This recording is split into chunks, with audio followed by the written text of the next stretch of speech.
Dès 1938, une filiale de la compagnie pétrolière Shell avait obtenu un permis d'exploration pour la prospection du pétrole à travers le Nigeria. Il a fallu au Nigeria attendre jusqu'en 1956 pour forer le premier puits de pétrole commercialement viable.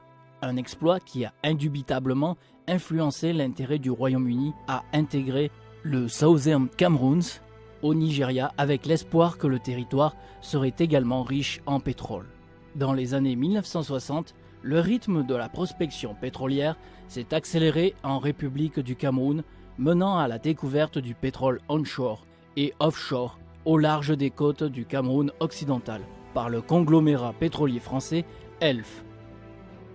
Bien qu'ayant découvert d'importantes réserves de pétrole onshore et offshore, l'État du Cameroun occidental, la République du Cameroun et la France craignaient que le système du gouvernement fédéral du Cameroun puisse empêcher leur exploitation de ces réserves conformément aux accords commerciaux secrets du Cameroun et de la France de 1958 et 1959.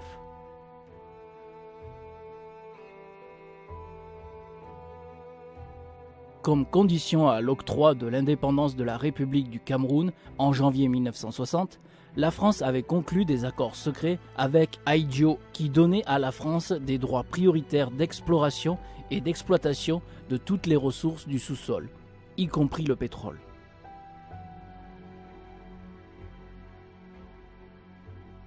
Les mêmes accords qui ont contribué au renversement en 1958, André-Marie Bida, premier chef de gouvernement du Cameroun français, qui a refusé avec véhémence de les signer ou d'accepter une certaine forme d'indépendance de la part de la France.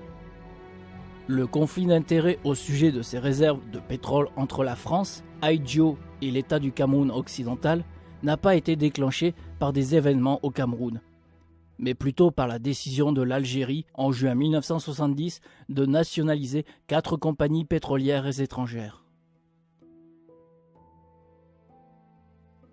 Les accords d'Évian de 1965 entre la France et l'Algérie ont contraint le gouvernement algérien à accepter 28 cents pour le baril, contre 75 à 90 cents le baril dans les autres pays du Moyen-Orient ou d'Amérique du Sud.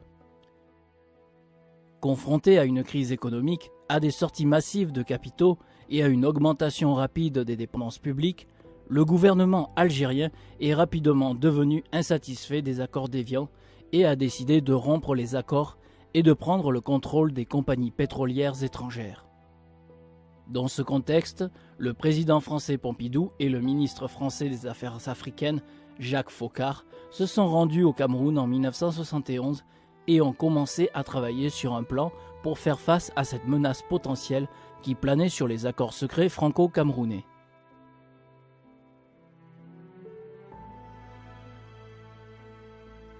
Le 2 mai 1972, le président Ahidjo a eu une réunion à l'UNC, Comité central de l'Union nationale du Cameroun, organe suprême du seul parti politique de la République fédérale du Cameroun.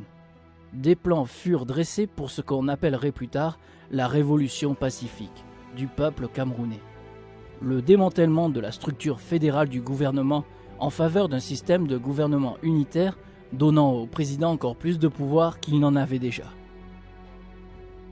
Le 5 mai 1972, le président Ahidjo revint d'un court voyage à Paris où il avait rencontré ses conseillers juridiques français.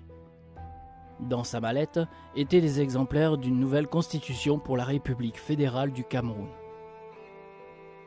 Il convoqua immédiatement une session extraordinaire de l'Assemblée fédérale à Yaoundé le 6 mai 1972 dans le but de proposer sa nouvelle constitution.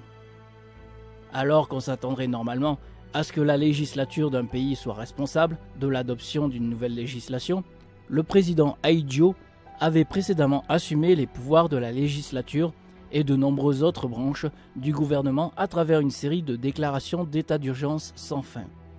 Qu'il en avait ou non le pouvoir d'adopter une nouvelle loi, en 1972, le président Ahidjo était devenu si puissant qu'il représentait personnellement l'État et toute personne ou toute branche du gouvernement qui osait mettre en doute son autorité se retrouvait en isolement dans l'une des nombreuses prisons du pays. Aussi étrange que puisse paraître le fait que le président puisse réviser unilatéralement la constitution d'un pays et proposer lui-même une nouvelle constitution à l'Assemblée nationale, le plus bizarre est que le président n'est pas lui-même l'auteur de la nouvelle constitution. Les véritables auteurs de la constitution proposée étaient des conseillers techniques français, dont Jacques Rousseau, l'homme crédité pour avoir écrit la première constitution de la République du Cameroun en février 1960. Le 6 mai 1972, le président Ahidjo a prononcé son discours très attendu devant l'Assemblée fédérale du Cameroun à Yaoundé. Il a reconnu les grands progrès réalisés par la nation au cours de la dernière décennie depuis l'unification du Southern Cameroun avec la République du Cameroun en octobre 1961, à la suite du plébiscite approuvé par l'ONU le 11 février 1961. Le président Ahidjo reconnut qu'au cours de la dernière décennie, les peuples des États du Cameroun occidental et oriental se sont de nouveau remis ensemble d'une manière qui avait favorisé l'unité nationale comme jamais auparavant. Il a dit que le système fédéral a été adopté pendant la réunification avec le Southern Cameroun, seulement dans le but de rassurer que l'héritage qu'ils apportaient après plus de 45 ans d'administration anglo-saxonne ne serait pas ignoré, mais serait également pris en considération dans un cadre État bilingue et multiculturel. Cependant, il a rapidement mis l'accent sur la nécessité de se pencher sur la structure fédérale du gouvernement et les coûts qu'il imposait au pays. Il a fait remarquer que la structure fédérale nécessitait 3 gouvernements et 4 chambres d'assemblée. Le président Ahidjo faisait référence au gouvernement et aux chambres d'assemblée fédérale du Cameroun occidental et oriental, ainsi qu'à la chambre des chefs de l'État du Cameroun occidental.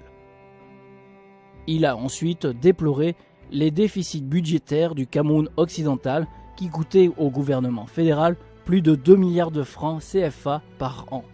Il a conclu que, compte tenu de tous ces faits, la structure fédérale du gouvernement avait perdu son utilité et, au lieu d'être un catalyseur de croissance, elle était devenue un handicap.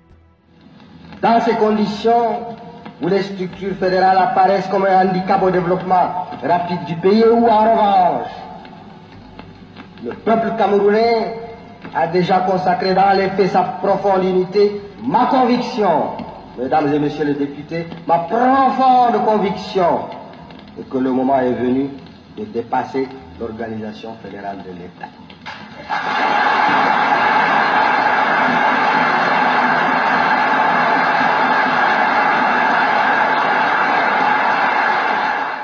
J'ai, en conséquence, conscient de mes responsabilités à l'égard de la nation et devant l'histoire, décidé de consulter par voie de référendum le peuple camerounais, souverain et maître de son destin, sur l'institution immédiate d'un État unitaire. Il fixa ensuite la date du référendum au samedi 20 mai 1972 pour demander au peuple camerounais s'il fallait ou non démanteler le système fédéral du gouvernement dans le but de consolider l'unité nationale et d'accélérer le développement économique, social et culturel de la nation. Et il invita la législature et le pays tout entier à revoir son projet de constitution dans les 2 semaines avant le référendum.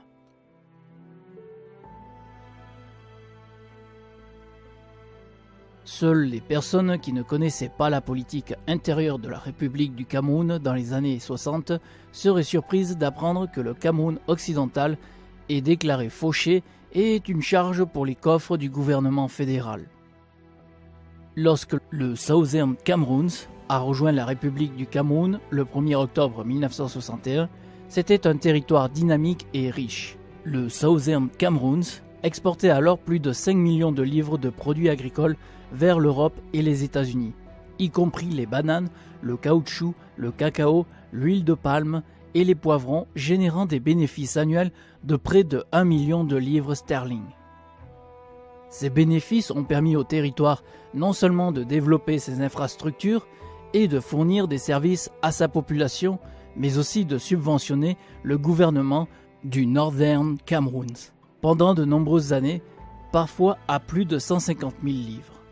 En 1961, le Southern Cameroun était plus riche que la République du Cameroun par habitant, d'autant plus que le Cameroun dépendait fortement de l'aide de la France.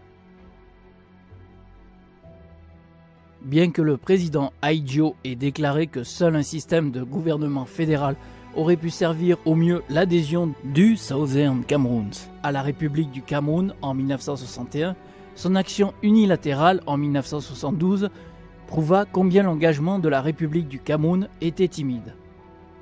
Il était clair que la République avait accepté un gouvernement fédéral pour apaiser le peuple du Southern Cameroun, afin de gagner ses suffrages lors du plébiscite du 11 février 1961. Alors, comment se fait-il que le Southern Cameroun soit devenu brisé de 1961 à 1972 ? Au cours de cette période, le président Ahidjo avait délibérément démantelé toutes les entreprises économiques et d'infrastructures du Cameroun occidental pour faire croire qu'il était financièrement dépendant du Cameroun oriental. Powercam, un barrage hydroélectrique à Yok, qui avait déjà alimenté le Southern Cameroun, a été fermé au profit du Cameroun oriental. La Banque du Cameroun, dont le siège était à Buea, l'une des banques les plus fortes du Cameroun dans les années 1960, a été fermée. L'Office national de commercialisation des fruits et légumes, responsable de la vente de tous les produits agricoles du CDC et de toutes les grandes plantations, a été fermé, ce qui a entraîné une baisse des prix des produits du Cameroun occidental vendus au port de Douala. L'aéroport de Tiko, l'aéroport international du Southern Cameroun, a été fermé au profit de l'aéroport de Douala. Les ports maritimes naturels de Tiko et Victoria ont été fermés. De nombreuses organisations commerciales, des coopératives financières et des coopératives de crédit, des organisations d'ingénierie et d'infrastructures, ainsi que des entreprises ont été fermées. En 1972, ayant délibérément paralysé la dynamique économique que le Cameroun occidental a hérité du Southern Cameroun, il était logique que sur le papier au moins, Ahidjo prétende que le fédéralisme et non ses actions directes était la raison pour laquelle le gouvernement du Southern Cameroun occidental semblait être dans le rouge. Une fois de plus, le Cameroun occidental, tout comme le Cameroun du Sud avant lui, s'appelait un territoire pauvre. Ahidjo ne faisait que reprendre une page du manuel du Royaume-Uni à partir de 1960, lorsque le Royaume-Uni a dit à l'ONU que le Southern Cameroun était pauvre et ne serait pas viable en tant que pays indépendant. Mais il ne faut pas oublier que le Royaume-Uni, dans sa tentative de faire entrer le Southern Cameroun dans le Nigeria et de renforcer ses intérêts économiques, a dit au Nigeria que le Southern Cameroun était riche et en vérité un trésor.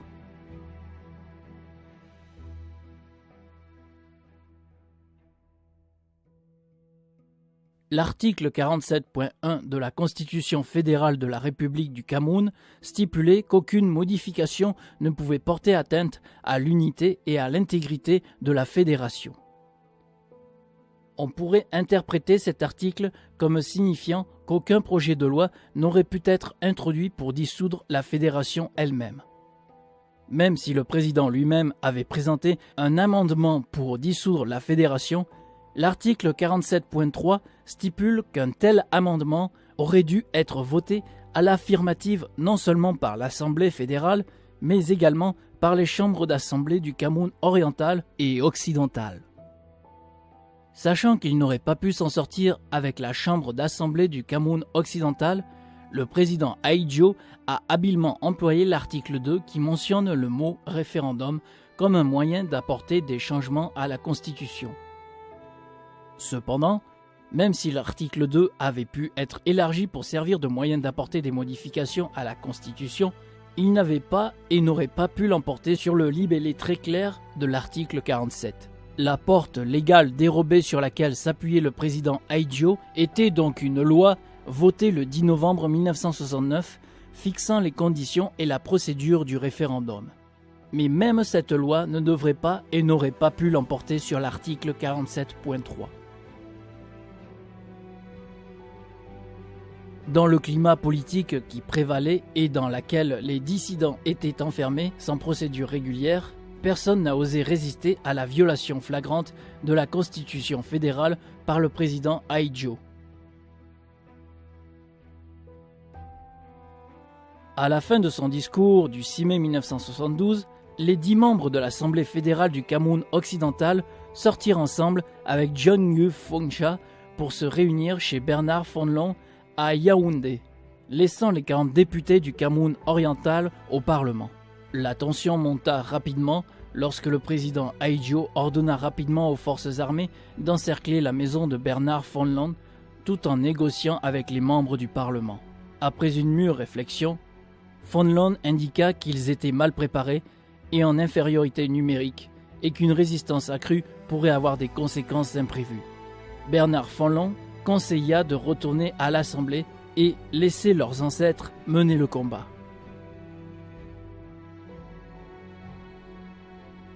Quelques jours avant le périlleux discours du 6 mai, le gouvernement avait déclenché une fausse alerte d'une invasion imminente du Cameroun occidental par le Nigeria, ce qui amena à un déploiement massif de troupes dans les principales villes de l'État du Cameroun occidental.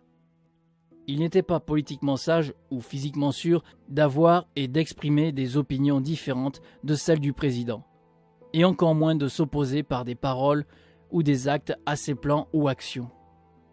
Il était bien connu, mais de manière discrète dans le climat dictatorial de l'époque, qu'il y avait une vague d'opposition dans tout le Cameroun occidental. Le discours d'Ahidjo, le 6 mai, a automatiquement et sans ménagement dissous les chambres d'assemblée du Cameroun oriental et occidental, ainsi que la chambre des chefs qui ne se sont jamais officiellement réunis. La mutinerie a été abrégée et toute trace effacée des médias.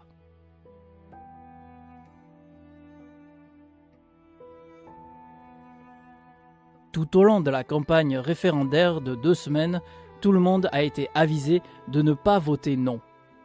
Des fonctionnaires ont été affectés à travers tout le pays pour diffuser les bonnes nouvelles d'Ahidjo, en mettant l'accent sur le oui au référendum. Ils envoyèrent une note d'avertissement à tout département du gouvernement ainsi qu'aux gouvernements locaux des régions, indiquant que seul vote négatif entraînerait des représailles inimaginables.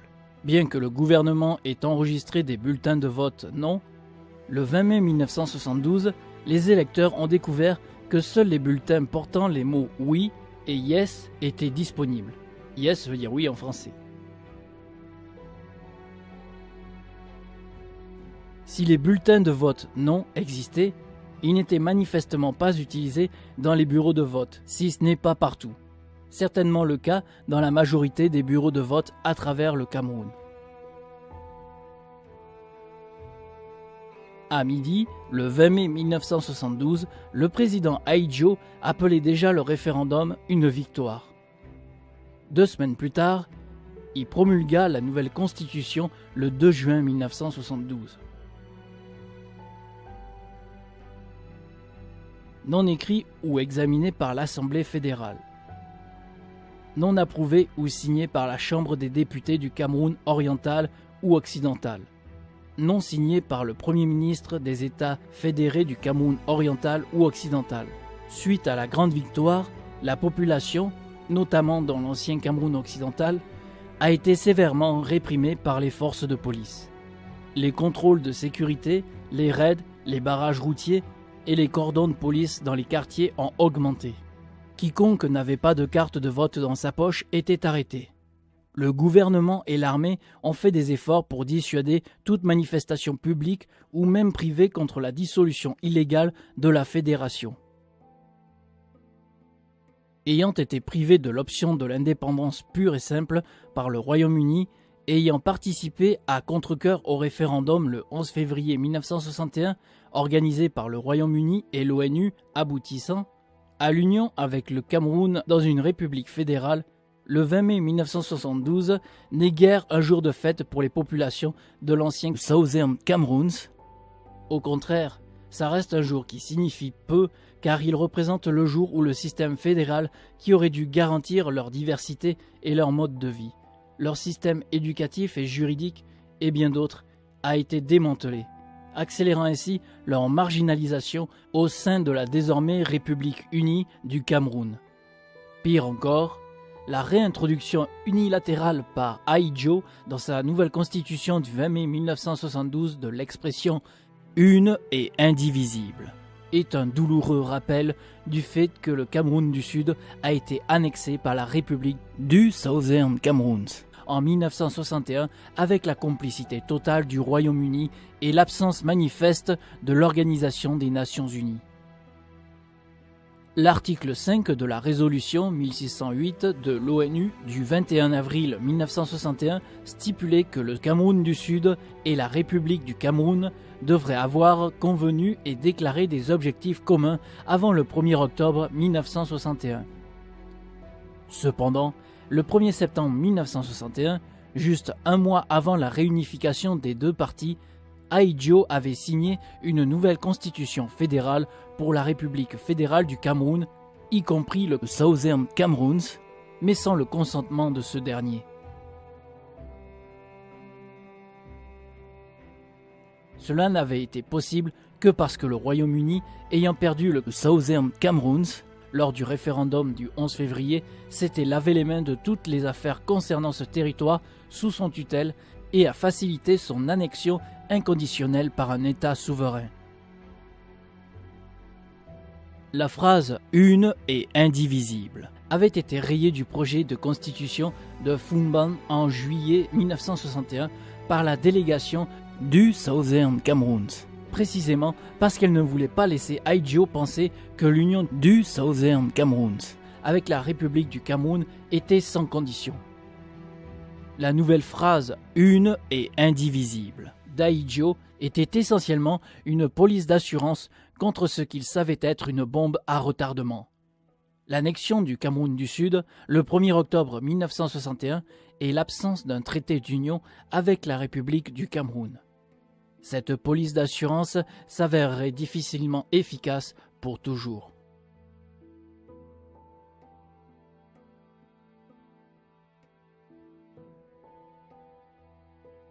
L'incompatibilité des accords secrets franco-camerounais avec des droits de l'État du Cameroun occidental sur l'allocation des revenus du pétrole et d'autres ressources était à l'origine du démantèlement de la fédération.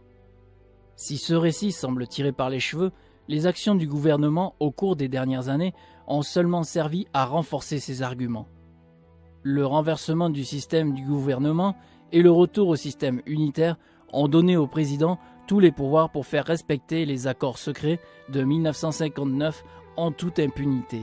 Plus tard, une raffinerie de pétrole sera construite dans la ville côtière de Victoria par Elf, Total, Gulf et Mobil. Pour minimiser les racines britanniques de la ville, son nom, Victoria, ainsi nommé par le missionnaire anglais Alfred Saker en 1858, sera changé en Limbe en 1982. Comme mesure de précaution prise par le gouvernement unitaire contre l'insurrection des habitants de l'ancien Cameroun occidental, le Southern Cameroun, le pétrole de la raffinerie de Limbe est acheminé et stocké à Douala, dans la partie francophone du pays. Et les taxes municipales de l'exploration pétrolière et du raffinage ne sont pas versées à la ville de Lembe, mais plutôt à la ville de Douala. Le personnel de la raffinerie de Limbe est majoritairement composé de Camerounais de l'ancien État du Cameroun oriental ou francophone, et le reste des Camerounais de l'ancien État du Cameroun occidental et d'autres pays. Ce sont des déséquilibres en matière de partage des recettes et des pratiques d'embauche qui ne se seraient jamais produites dans un système fédéral de gouvernement. Aujourd'hui, autrefois ce qui est le Southern Cameroun et ensuite le Cameroun occidental produit plus de 85% du revenu pétrolier total du Cameroun. Une fois encore, plutôt qu'un peuple déterminant l'avenir de leur terre, c'est la terre qui vient définir l'avenir du peuple. Le 20 mai 1972, aussi amer qu'une pilule qu'il fut avalé pour le peuple de l'ancien Cameroun occidental, Ils ont choisi de s'élever au-dessus. Ils ont choisi de continuer à tenir tête et ils ont choisi de vivre et combattre cette grave injustice un autre jour. Comme le disait sagement Bernard Fondland le 6 mai 1972, le peuple de l'ancien Cameroun occidental a choisi de laisser leurs ancêtres combattre pour eux.